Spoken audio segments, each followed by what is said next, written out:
بسم اللہ الرحمن الرحیم اعوذ باللہ من الشیطان الرجیم بسم اللہ الرحمن الرحیم۔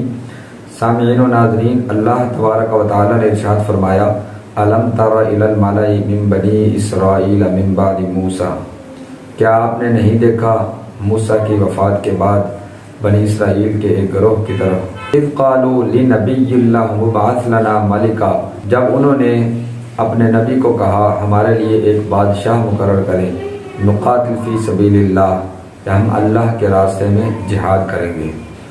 قال هل عصیتم ان کتب علیکم القتال الا تقاتلوا، تو نبی نے کہا کیا ایسا تو نہیں ہوگا کہ اگر تم پر جہاد فرض کر دیا جائے تو تم اس سے منہ پھیر لو، جہاد نہ کرو۔ قالوا وما لنا الا نقاتل فی سبیل اللہ، تو وہ کہنے لگے ہمیں کیا ہو گیا ہے کہ ہم اللہ کے راستے میں جہاد نہ کریں۔ وقد اخرجنا من دیارنا وابنائنا، اور انہوں نے ہمیں ہمارے وطن سے اور ہماری اولادوں سے نکالا ہے۔ فلما کتب علیہم القتال تولوا الا قلیلا منہم، پس جب جہاد فرض کیا گیا تو سوائے چند لوگوں کے سب نے منہ پھیر لیا۔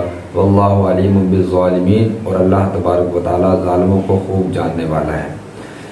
سامعین و ناظرین، حضرت موسیٰ علیہ السلام کی وفات کے بعد ان کی قوم بنی اسرائیل، ان کی اعتقادی اور عملی حالت اس حد تک خراب ہو گئی تھی کہ اللہ کے عہد کو بھول چکے تھے اور وہ بت پرستی میں مبتلا ہو گئے تھے، گمراہی میں چلے گئے تھے اور سرکشی اور بد افعالی میں اس حد تک پہنچ گئے تھے کہ اللہ تبارک و تعالیٰ نے ان پر قوم جالوت کو مسلط کر دیا، جنہیں عمالقہ کہتے ہیں۔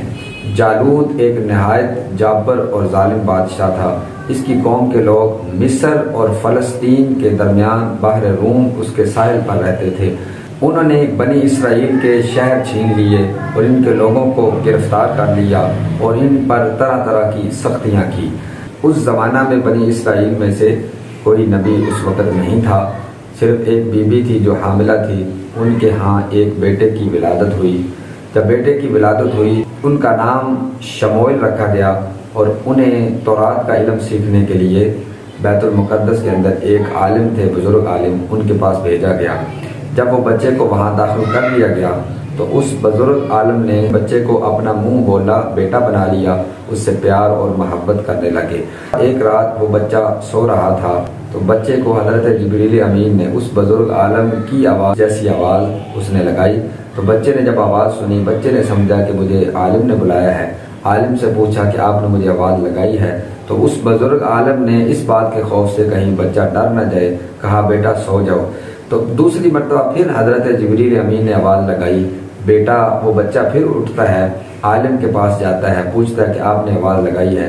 عالم اسے تسلی دے کے کہتا ہے بیٹا اب اگر میری آواز آئے میں پکاروں تو تم جواب نہ دینا۔ تو تیسری مرتبہ حضرت جبریل امین ظاہر ہو گئے۔ جب ظاہر ہوئے تو انہوں نے کہا کہ آپ کو اللہ تبارک و تعالیٰ نے نبوت کے منصب پر چن لیا ہے، آپ جائیے اور اپنی قوم کے پاس اللہ کے احکام پہنچائیے۔ تو حضرت شموئیل علیہ السلام وہاں اللہ کے احکام پہنچانے کے لیے نبوت کا منصب لے کر اپنی قوم کے پاس جب آئے تو اس وقت قوم نے انہیں جھٹلا دیا اور انہیں کہا کہ آپ اتنی جلدی اللہ کے نبی بن گئے ہیں، ابھی آپ بلوغت کی عمر کو پہنچے ہی تھے تو حضرت جبریل امین تشریف لے آئے اور اللہ کا یہ حکم سنایا۔ تو انہوں نے انکار کر دیا کہ آپ اتنی جلدی نبی بن گئے ہیں، ٹھیک ہے اگر آپ اللہ کے نبی ہیں تو ہمارے لیے کوئی بادشاہ مقرر کریں۔ اس واقعے سے ہمیں یہ معلوم ہوتا ہے کہ جب قوم کی اعتقادی اور عملی حالت خراب ہو جائے تو اللہ تبارک و تعالیٰ ان پر ظالم قوم مسلط کر دیتا ہے۔ آپ اگر دنیا کے مسلم ممالک کی طرف توجہ دیں، وہاں نظر دوڑائیں تو جہاں دنیا جہان کے مسلمان جو ہیں ان پر ایسی ذلت و رسوائی چھائی ہوئی ہے کہ ان کی عملی اور اعتقادی حالت اس حد تک پہنچ گئی ہے کہ غیر مسلم ان پر مسلط ہو گئے ہیں۔ قرآنی جو واقعات ہیں ان میں صرف تاریخ بتانا مقصود نہیں ہوتا بلکہ عبرت اور نصیحت دلانا یہ مقصود ہوتا ہے۔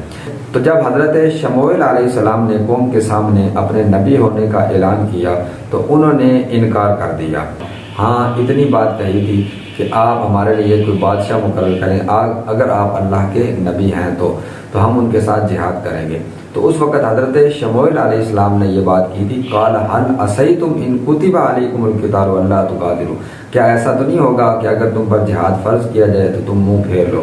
تو انہوں نے جذبات میں آ کر یہ کہا تھا، ایسے کیسا ہو سکتا ہے، ہمیں کیا ہو گیا ہے کہ ہم اللہ کے راستے میں جہاد نہ کریں ان کے ساتھ، کہ انہوں نے ہمارے وطن کو چھیننا ہے، ہماری اولادوں کو ہم سے چھین لیا ہے، ہماری نسلوں کو تباہ کیا ہے۔ تو انہوں نے کہا کہ ایسا نہیں ہو سکتا۔ تو اس وقت جب اللہ تبارک و تعالیٰ سے دعا مانگی حضرت شموئیل علیہ السلام نے، تو اللہ تبارک و تعالیٰ نے ایک بادشاہ مقرر کیا۔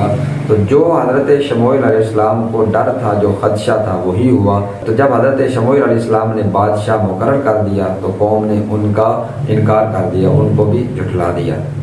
سامعین و ناظرین، نعرے میں آگے آگے ہونا اور میدان میں پیٹھ دکھا دینا یہ بزدل لوگوں کا کام ہے، ان کا وتیرہ ہے۔ جو نیک لوگ ہوتے ہیں، جو کامل لوگ ہوتے ہیں، وہ گفتار کے غازی نہیں ہوتے بلکہ کردار کے غازی ہوتے ہیں۔ دعا ہے کہ اللہ تبارک و تعالی ہمیں اللہ کے احکام کو صحیح سمجھنے کی توفیق عطا فرمائے۔ وما علینا الا البلاغ المبین۔